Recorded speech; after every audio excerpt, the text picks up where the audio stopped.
네, 그 PPT 슬라이드 화면이 보이시죠? 예, 예, 예, 예, 감사합니다. 음, 어, 일단 오늘 그 강치원 장로님 통해서 제가 이렇게 섭외를 받고 오늘 강의를 할 수 있게 돼가지고, 한편으로는 감사드리고 한편으로는 조금 부담이 됐습니다.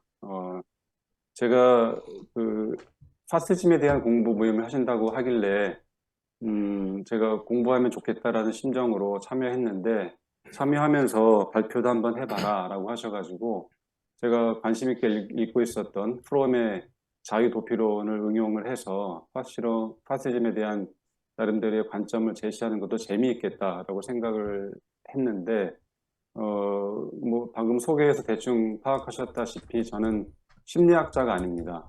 프롬은 심리학자고 또 사회심리학자로 알려져 있는데, 심리학자가 아닌 사람이, 그리고 또 뭐 정치학자이긴 하지만, 파시즘이라고 하는 이데올로기에는 그닥 관심이 없었던 사람이, 심리학 이론 중에 하나인 프롬의 사회심리학 이론을 가지고 연구하지 않았던 파시즘에 대해서 제가 발표를 한다는 것이 조금 무모한 결정을 한 거 아닌가라는 생각이 들어가지고 조금 부담이 많이 된 건 사실입니다. 그래서 오늘 발표 내용에서도 뭐 파악하시겠지만은 제가 심리학 전공자도 아니고 또 파시즘 전문가도 아니라는 것만큼은 염두에 두시고 제 발표를 들어주셨으면 좋겠고요. 어, 그 시작을 해보겠습니다. 강의안을 제가 이제 함께 공유하면서 하겠는데요. 어, 오늘 말씀드릴 내용의 목차를 먼저 말씀드리면요. 첫 번째 강의 목적을 간단하게 소개를 해드리고요.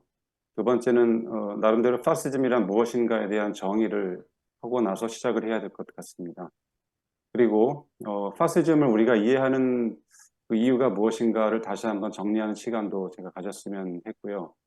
그리고 네 번째로는 오늘의 이제 하이라이트인 에리 프롬의 자유도피론을 아주 간략하게 소개해드리는 시간을 갖고, 그리고 히틀러의 정신 분석, 이어서는 당시 독일 국민의 집단적 성격에 대해서 제 연구 전문 분야는 아니지만 조금 주제넘게 이런 생각들을 정리한 것들을 소개해 드리려고 합니다.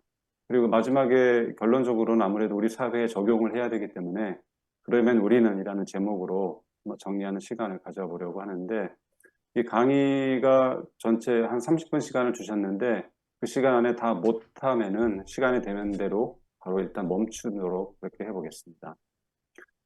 어, 강의의 목적을 이제 말씀드리겠습니다. 제가 슬라이드 넘기는 거 따라오는 거 맞으시죠? 보이시죠? 예, 그런 걸 네, 알고 제가 진행하겠습니다. 네. 화면이 안 보여가지고.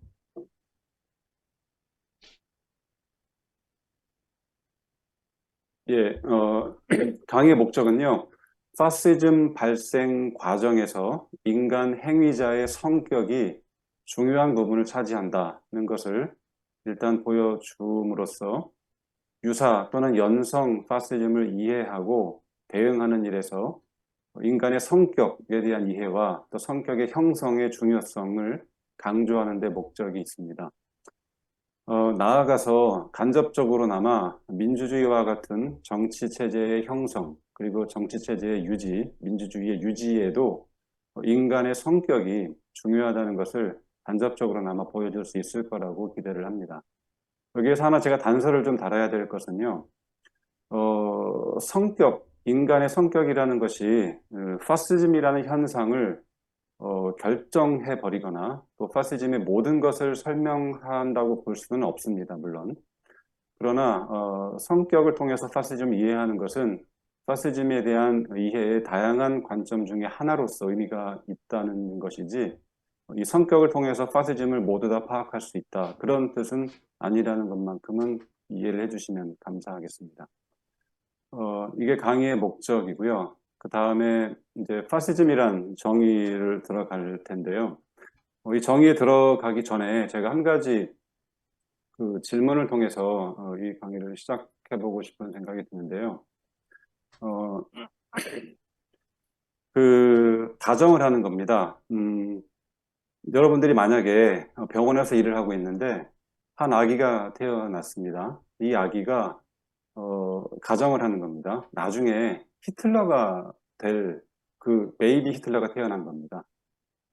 이 히틀러가 그대로 커서 성장해서 이렇게 활동을 하게 내버려 두면 우리가 염려하고 있고 고민하고 있는 이 파시즘 이 현상을 불러일으킬 것이고 또 엄청난 그 인류의 재앙을 가져다 줄 것이라는 것을 알고 있는 상태입니다.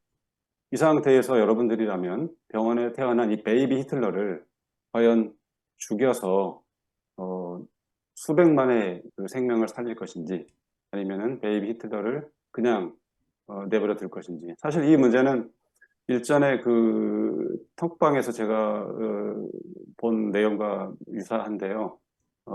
인간의 그 성선설, 성악설 요 얘기가 화두로 나왔을 때 아마 최재형 선생님 교수님께서는 그것보다 더 중요한 것은 이제 권력의 제도 문제다 이런 식의 말씀을 하셨고 또 한 선생님께서는 갓 태어난 아기는 천사와 같다 이런 얘기를 나눠주신 걸로 제가 기억을 하는데 요것과 연결이 됩니다. 여러분들이 어떻게 생각하시는지는 제가 속으로 생각하실 것이라고 생각을 하고요.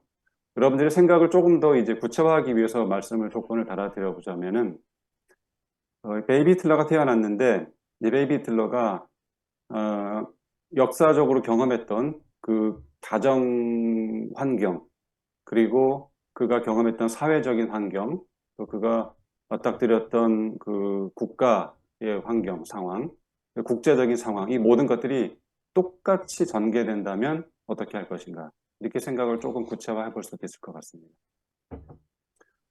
또 하나의 질문을 제가 서론이 좀 긴데 들어보자면요. 이 히틀러가 이제 갓난아기가 아니고 7살쯤 됐을 정도로 아이가 이제 컸습니다.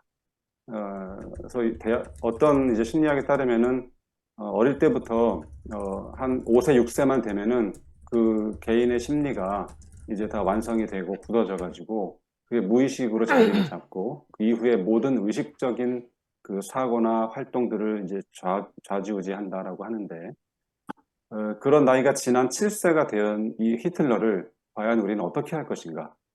이런 질문을 또 한번 던져보는 것도 흥미로울 것 같습니다.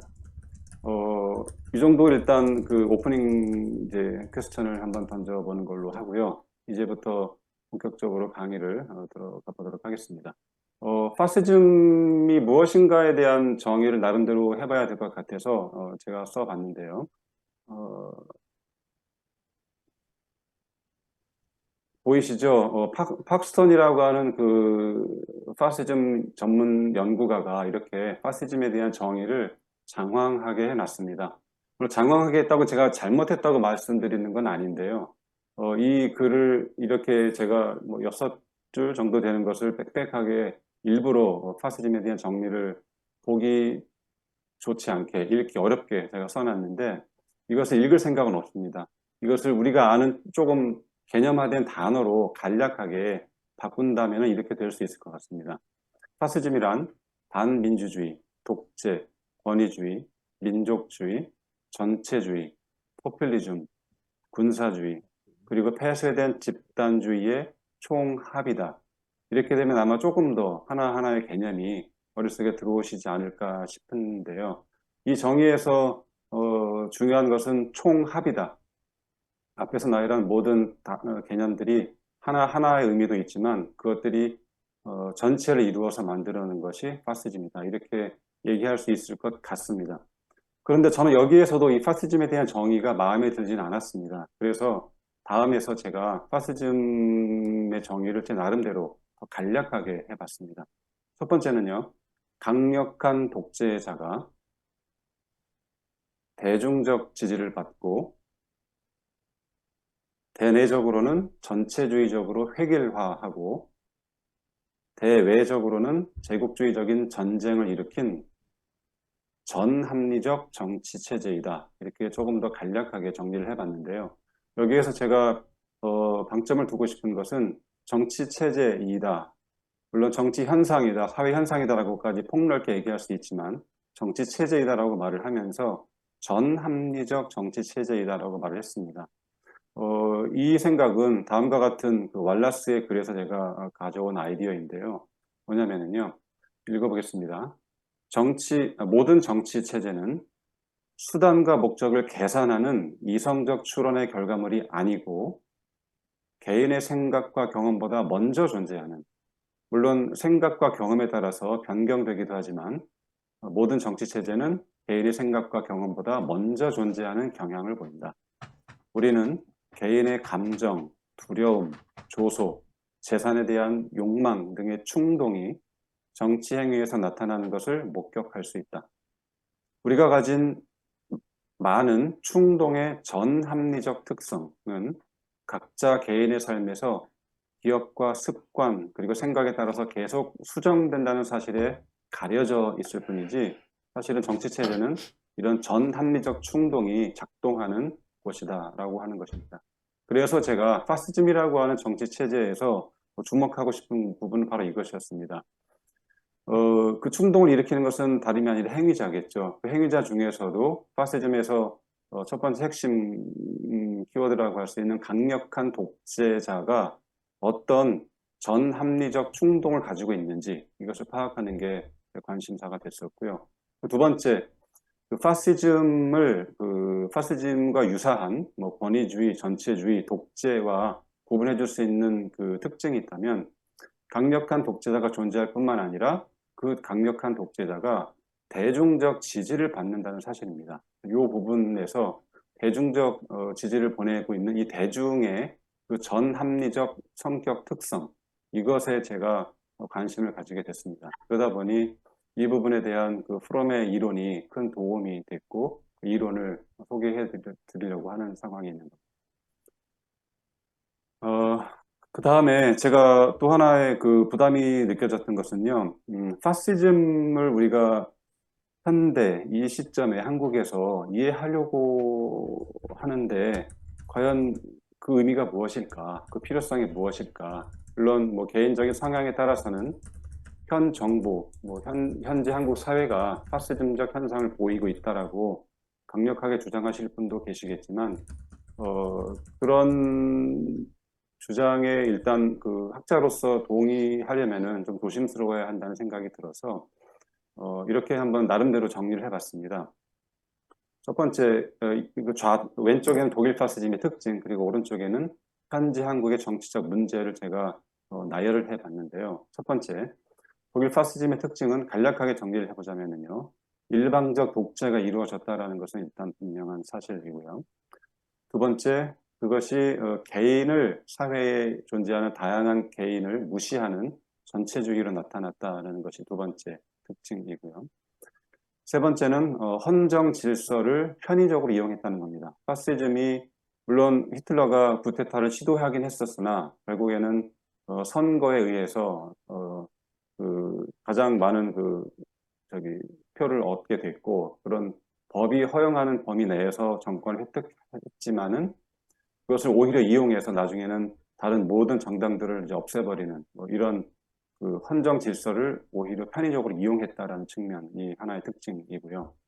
네 번째는 이제 알다시피 전쟁을 일삼았고 주변 국가들, 특히 유대인들 학살한 이런 문제를 이야기했었고 다섯 번째가 더 중요한데 이것은 앞에서 말씀드렸듯이 대중들이 바로 그러한 일방적 독재를 추종하고 지지했다. 물론 이제 독재자들이 그런 대중을 동원하고 선동한 측면도 있지만 대중들이 오히려 자발적으로 추종하고 지지했다라는 이런 특징이 있다는 겁니다. 이렇게 다섯 가지 특징을 정리해 놓고 오른쪽에서 제가 이제 한국의 정치적 문제를 이와 유사한 문제를 정리를 해보자면요. 첫 번째, 독일 파시즘의 경우 일방적 독재가 이루어졌는데 한국의 현재 정치적 문제 중에 하나라고 꼽을 수 있다면은 제왕적 대통령, 이것이 물론 제도적인 모습도 있고 또 문화적인 모습도 있긴 하겠지만은요. 이게 하나의 정치적 문제라고 볼 수 있고요. 두 번째, 파시즘이 이제 전체주의적인 모습을 띄었다면은 그것이 개인을 무시하는 모양의 전체주의의 모습을 띄었다면은 현재 한국의 정치적 문제 중에 하나라면은 민주주의가 형식적인 차원에 여전히 머물러 있고 심화되거나 발전하지 못한 상태에 있고 오히려 위기에 처하고 있다 이런 모습을 볼 수 있는데 이것이 내용 중에 하나가 있다면은 이제 개인의 어떤 다양한 가치관들을 그 자유롭게 표현하는 그 형식적인 자유는 있지만 실질적으로는 그렇지 못할 수밖에 없는 여러 여건에 처해 있다는 것이 문제점이라고 볼 수 있을 것 같고요. 그다음에 세 번째, 다들 아시다시피 현재 한국의 정치적 문제점 중에 하나는 정치가 지나치게 사법화되고 있고 또 사법이 또 지나치게 정치화되고 있다는 것은 사실 다들 아시고 있는 문제인데 이 세 번째 문제 역시 파시즘의 세 번째 특징과 매우 유사하다는 것을 제가 발견했다고 보고요. 네 번째는 그 내부적으로 정치 특히 그 권력을 잡고 있는 사람들의 그 지지도가 아무래도 떨어지다 보니까 그런 갈등이나 그 지지도 하락 이런 문제들을 외부화 시켜가지고 특히 북한과의 대결 구도 이런 것들을 통해서 내부적 단결을 꾀하는 그런 모습도 매우 그 파시즘의 네 번째 특징과 유사하다라는 것이었고요. 다섯 번째는 이것 또한 굉장히 큰 문제라고 보는데 최근에 뭐 이재명 씨 그 테러 사건도 있었지만은 정치에 대한 관심과 지지가 매우 왜곡돼 있다라는 겁니다. 그리고 정치에 대한 무관심도 큰 문제지만 정치에 대한 관심이 매우 왜곡돼 있고 매우 그 이기적이고 매우 당파적이다라는 것들이 아마도 파시즘의 특징 다섯 번째가 보여주는 그 대중의 그 맹목적인 그 지도자 추종, 지지 이런 것들과 유사하다고 보여집니다. 물론 이 다섯 가지가 이렇게 대응하는 부분들이 유사한 점이 있긴 하지만 한국의 그 정치적 문제가 독일 파시즘의 특징과 그 모양과 정도가 똑같다라고 말할 수는 없을 것 같습니다. 그러나 유사한 점이 있고 이 유사한 점은 아무래도 부정적인 점이기 때문에 이러한 부정적인 점들은 우리가 반드시 이해를 하고 경계를 하고 대응을 해야 한다. 적어도 그런 차원에서는 우리가 파시즘에 대한 이해가 필요하다라는 사람들의 정당화를 시켜보고 제가 연구를 진행하게 됐습니다. 다음으로 넘어가겠습니다. 이제 프롬의 자유 도피론에 대해서 이제 말씀을 드릴 텐데요. 벌써 32분인데 자유도피론이 이제 이 책이 41년도에 쓰여졌고 엄청나게 많이 팔리고 번역이 됐고 한국에서도 많이 알려져 있고 해서 이 도피론을 소개한다는 게 조금 전문가가 아닌 입장에서 좀 멋쩍긴 하지만은 이 자유도피론을 저는 한 페이지로 보실 수 있게 한번 정리를 해봤습니다. 먼저 프롬의 자유도피론은 원초적 유대라는 개념으로부터 출발을 합니다. 이 원초적 유대라는 개념은 시기적으로는 인류사적으로 보자면은 중세 시대, 그러니까 근대가 시작되기 전 단계의 시기를 염두에 두고 말을 하고 있는데요. 이 원초적 유대라는 것은 개인사적으로 보자면은 한 개인이 출생하기 전에 그 어머니의 모태에서 자궁에서 존재할 때부터 시작해가지고 출생을 하고 성장을 하고 독립적인 개인이 되기 전까지의 이 단계를 말을 하는 겁니다. 이 단계에서는 개인이라는 그 정체성을 가진 존재는 아예 존재하지를 않고 아예 그 자기의 정체성은 자기 스스로 독립적으로 갖는 것이 아니라 자기가 소속된 집단 안에서만 찾는 그런 상태를 말을 하는 겁니다. 그리고 이 상황에 처할 수밖에 없는 이유는 매우 의존적이기 때문에 개인의 경우 이제 부모에게 절대적으로 의존적일 수밖에 없는 거죠. 물론 어른이 되어가는 그 과정에서 점점점 의존도가 떨어지고 독립성이 높아지기는 하겠지만은요. 이런 원초적 유대의 관계 속에서 인류가 전 근대 시기까지 살아왔다. 특히 유대감을 중세 시대 때에는 어떤 식으로 가졌었느냐 하면은 특히 그 서양에서는 이제 교회의 권위, 이 권위 속에서 이 시대의 이 죽기 전의 현재의 삶과 심지어 죽음 이후의 삶까지도 이 교회의 권위에 우리의 그 생명과 우리의 그 어떤 삶이 의존되어 있다라는 겁니다. 이런 유대 속에서 우리가 인류가 살아왔었는데 이것이 자연스럽게 시간이 흘러가면서 이제 개체화되고 분리가 되어서 개인이라는 존재가 나타나게 되었다고 합니다. 이때 개인은 물론 단번에 독립적인 개인으로 성장하는 것은 아니고 그에게 안정감, 자신의 그 생명과 그 생존을 보장해 주었던 그런 유대감으로부터 자연스럽게 분리가 된다는 겁니다. 이 말은 자기 스스로 어느 정도는 자기의 생명을 유지하고 자기의 신체 안전을 도모할 수 있는 그런 능력을 가지게 되었다라는 겁니다. 그런 의미에서 프롬은 이런 일들이 그 역사적으로는 르네상스라든가 종교 개혁 등 그리고 또 경제적으로는 자본주의의 발전 이런 것들을 통해서 개인이 나타나기 시작했다라고 말을 합니다. 근데 이 문제는 이 부분이 그 프롬의 도피론에서 자세하게 다뤄져 있지는 않지만 제가 캐치한 부분인데요. 이렇게 원초적 유대로부터 분리된 개체화된 개인은 다음과 같은 조건이 충족되어야 한다라고 보는데 예를 들어 정당한 사랑을 받는다거나 또 인정을 받는다거나 정당한 보상을 받는 일 이런 일들이 자연스럽게 적절하게 이루어져야 되는데 이런 일들이 충분하게 이루어지면 이루어질수록 그 분리된 개인은 독립적인 개인으로 성장을 할 수가 있고 그런 독립적인 개인들은 상호적으로 의존적이 아니라 상호적으로 연합을 할 수가 있고 그런 사회는 건강한 사회가 되고 또 지속하고 번영할 수 있다. 이렇게 나아갈 수 있는 경로로 나아볼 수 있는데 이런 정당한 사랑이나 인정이나 보상이 없거나 없으면 없을수록 그 분리되었던 개인은 의존적 개인이 된다는 것입니다. 그래서 이 의존적 개인은 정당한 사랑이나 인정이나 보상을 받지 못했기 때문에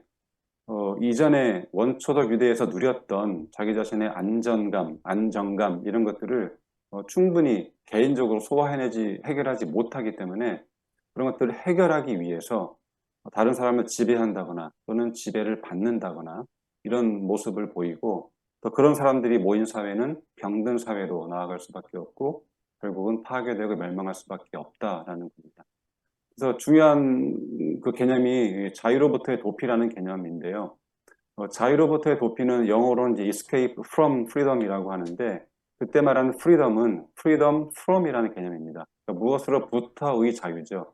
그러니까 원초적 유대, 자기에게 그 안정감을 가져다 주었던 원초적 유대로부터의 자유다라는 뜻에서 그 자유를 이 분리된 개체화된 개인들은 가지게 되었는데 이 개인들이 이 녹색에서 보여주고 있는 정당한 사랑, 인정, 보상 이런 것들을 잘 받고 성장을 한다면 독립적인 개인이 되어서 무엇을 할 수 있는 자유, 자기가 어떤 것을 표현할 수 있는 자유 이런 것들을 누리게 되는데 이 정당한 사랑, 인정, 보상 이런 것들을 받지 못하고 부재하기 때문에 이 자유로 무엇으로부터의 자유, 이 자유를 온전하게 무엇으로의 자유로 발전시키지 못하고 의존적인 개인으로 다시 돌아간다는 겁니다.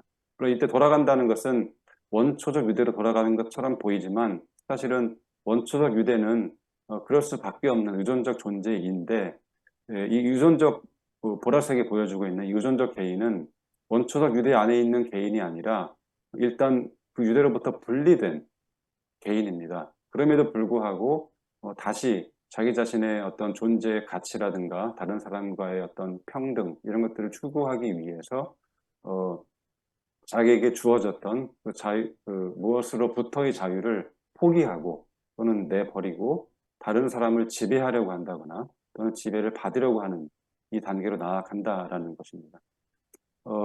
그래서 이 단계에서는 그 자유, 어떤 것을 할 수 있는 그런 진정한 의미, 긍정적 의미의 자유는 없고, 심지어 무엇으로부터의 자유도 내버린 상황이기 때문에 어떤 자유도 존재하지 않고 지배하는 상황만 남게 되는 것이 이 상황이라고 하는 것입니다.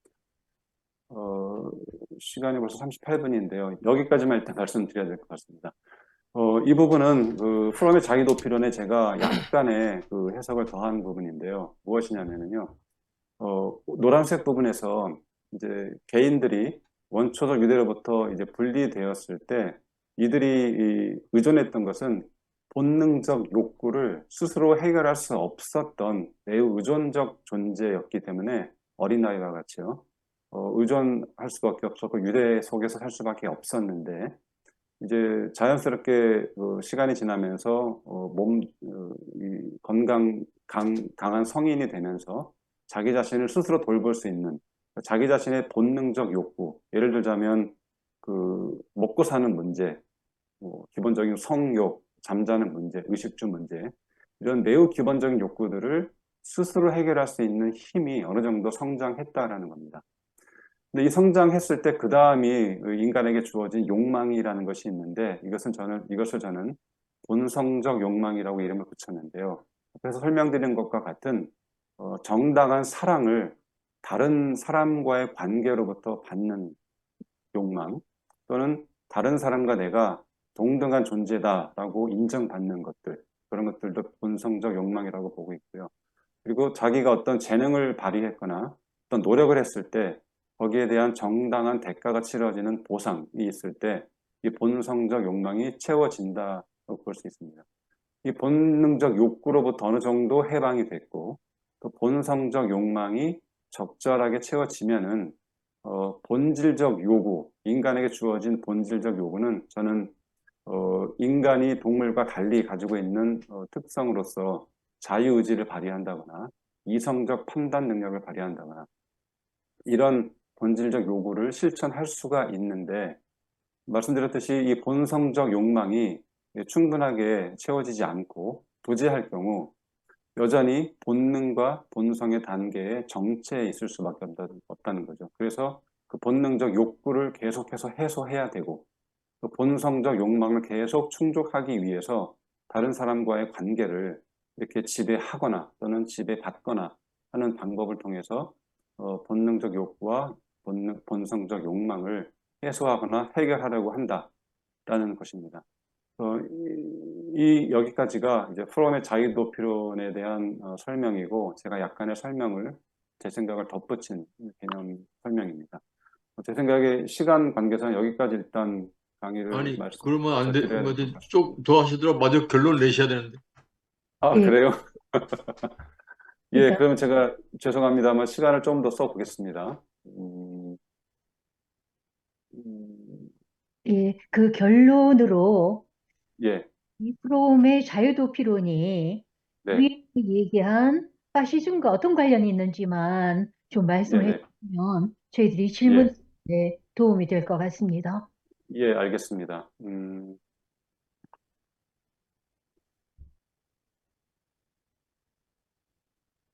네, 이 부분을 보시면 될 것 같은데요.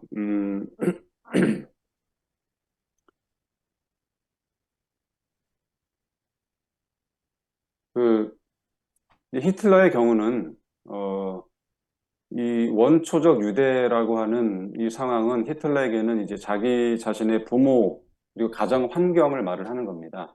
이 가정 환경이 히틀러의 경우는 제가 설명을 한참 못 드렸는데, 히틀러의 경우는 이 원초적 유대로부터 독립된, 하나의 분리된, 개체화된 개인으로 분리되는 과정에서 이 녹색에 표시한 정당한 사랑과 인정과 보상을 받지 못했다는 겁니다. 그래서 예를 들어서 아버지로부터 어, 사랑을 받지 못하거나 또는 어머니로부터 사랑을 받되 지나치게 사랑을 받았다는 거죠. 이때 어머니로부터 받은 사랑은 지나친 사랑이기 때문에 정당한 사랑이 아니다라는 겁니다.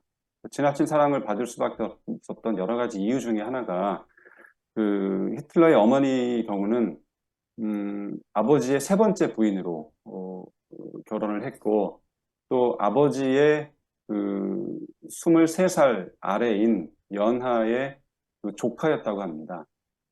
그런데 이 히틀러의 아버지가 히틀러의 어머니를 결혼하게 된 이 과정은 히틀러 아버지의 두 번째 부인이 임신을 하고 또 동시에 병이 들었는데 이 병 간호를 위해서 이 조카를 이제 섭외를 해서 집안을 돌보게 했는데 이 두 번째 부인이 병에 걸렸을 때 미처 죽기 전에 이 조카를 말하자면 임신을 시켜버린 거죠.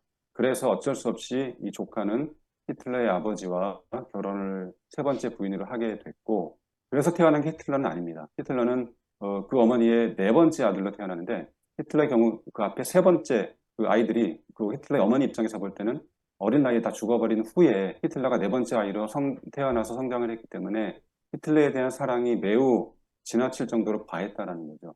이런 것들로 봐서 히틀러는 사랑을 받되 아버지로부터는 사랑을 못 받고 또 어머니로부터는 정당하지 않게 지나치게 사랑을 받았다는 겁니다.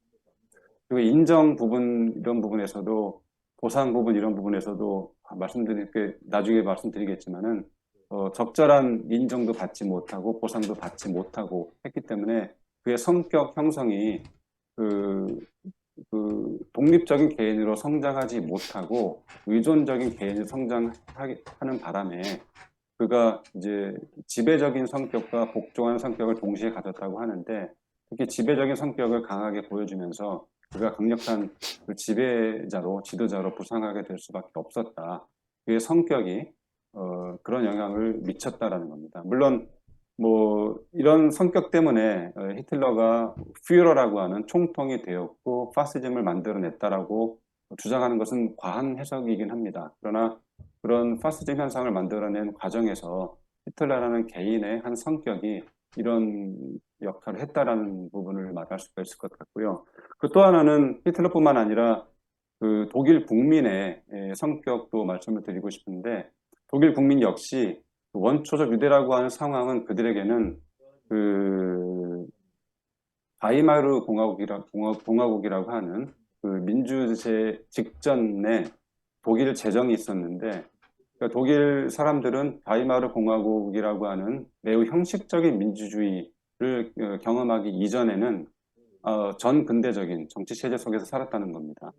그런데 이들이 이제 1차 대전에 패망하면서 이식된 그 민주주의를 형식적으로 가지게 되었고 그러면서 민주주의를 지탱할 수 있는 각각의 개인이 미처 독립된 개인으로서 자라나기 이전에 물리적으로 갑자기 분리된 개체화된 개인으로 존재하게 됐는데 이들이 그 충분한 사회로부터 아니면 정치로부터 충분한 사랑이라든가 인정, 보상 이런 것들을 받지 못했기 때문에 히틀러와 같이 의존적인 개인의 모습을 각각 가지게 됐고 특히 독일 집단의 경우는 지배하려고 하는 모습보다는 복종하려고 하는 그런 성격을 집단적으로 보여주면서 강력한 지도자 안으로 들어가서 이전에 누렸던 원초적 유대 속에서 누렸던 각 개인의 안정감을 추구하려고 했었고 또 획일화된 사회 속에 적응을 하면서 어, 다른 그 사회 구성원들과 자기가 동등한 존재다라는 것들을 확인하고 싶어 했다라는 것이고요. 그리고 또 그 매우 일사불란하고 효율적이었던 그 지도자를 따름으로써 그들이 스스로 볼 때는 무능했던 이 독일을 유능한 어떤 국가로 성장하고 발전시킬 수 있는 그런 환경을 독재자로부터 얻을 수 있다라는 뜻에서 독재자에게 복종을 했다라는 겁니다. 그런 그 독일 국민들의 집단적 심리가 히틀러를 이제 추종하고 지지하는 것으로 나타났고 또 히틀러는 개인적으로 본인의 그런 심리적인 그 공허감을 채우기 위해서 지배하려고 하는 역할을 맡으면서 이 두 한 개인과 한 집단의 심리가 이렇게 맞아 떨어져서 강력한 독재자가 나타났고 강력한 독재자를 또 대중들이 지지하는 현상이 나타났다라는 겁니다. 이렇게 간단하게 일단 말씀을 드리겠습니다. 감사합니다. 그런데